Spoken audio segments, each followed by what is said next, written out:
నిలబడి తిన్నవాడు దున్నపోతురా, నిలిచిండే తినొద్దురా అని చెప్పిండు ఆయన. నిలిచేవాడు తింటాడో వాడు దున్నపోతురా, నిలిచేవాడు తినబోడు మర్చిపోయి కూడా దున్నపోటు తినదట నిలబడి. అట్లాంటి భావంతో ఉన్న మన ధర్మాన్ని మనం రోజంతా ఆగం చేసుకుంటున్నాము, ఆగం చేస్తున్నాము కూడా. ఈరోజు మాట్లాడుతున్నాం, సత్సంగాన్ని చెప్పుకుంటున్నాం, ఎన్ని చేస్తున్నాము, మళ్ళీ వాళ్ళ ఇంటికి వచ్చే వరకు అనే మాట్లాడుకున్నప్పుడు అది వేరు, ఇప్పుడు ఇది కాదులే అనే భావన చేయకండి.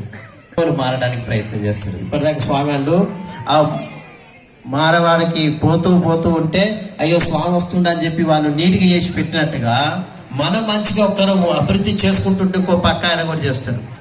కానీ ఇప్పుడు ఏమో ఇటువంటి కార్యక్రమాలకు ఇటువంటి ధర్మాన్ని నిలబడ్డమని ఎంత అభివృద్ధి చేసిందో, ఆ మహనీయుల కృషి ఎంత ఉందో, ఆ కృషి ఫలంగానే ఈరోజు మనం స్వయంగా సంఘాల వల్ల మనం ఈరోజు అందరం కలుసుకోవడం జరిగింది.